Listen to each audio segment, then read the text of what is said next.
The self as context is a sense of self that's a consistent perspective from which you observe all the changing experiences going on. Another way to talk about it is point of view, a constant point of view from which you notice all the things that have happened in your life.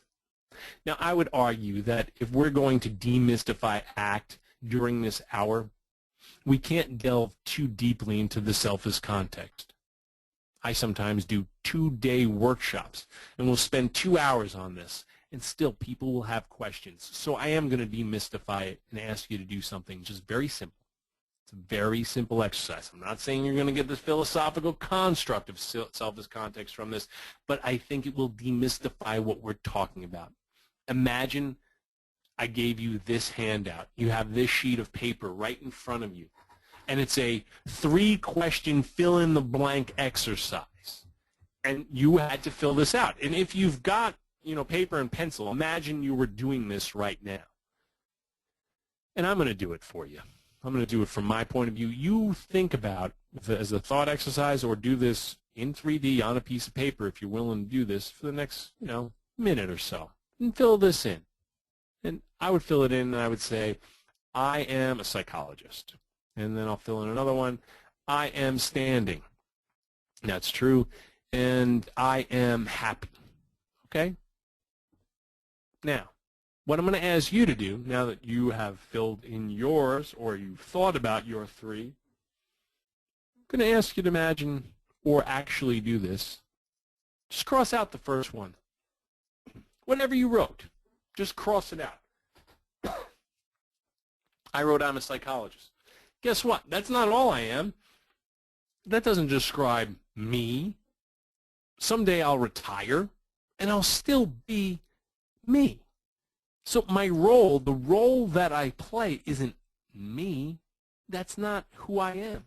Now, what you crossed out for the first one, how did that feel? What was that experience like? And the important question is, are you still you without that descriptor?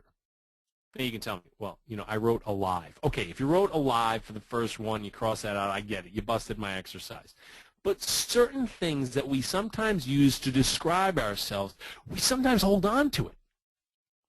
But let's be realistic. It's not who we are. Go ahead to the second one. Cross that out.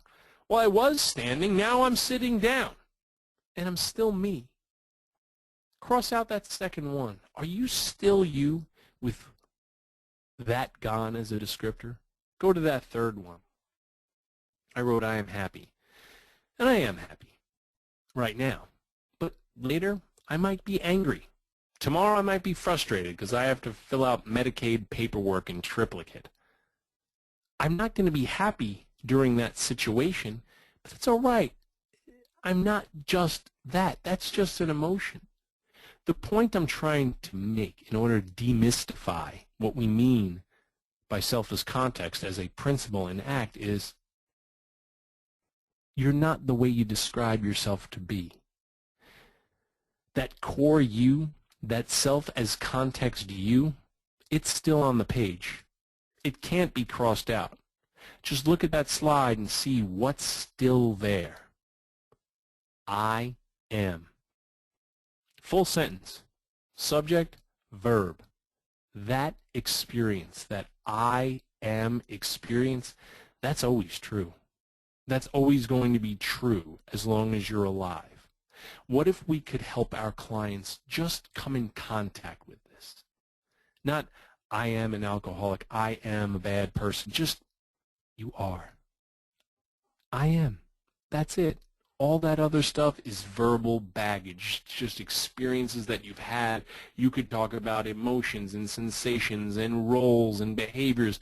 They're not you. Those are just the content of your life. You are the context.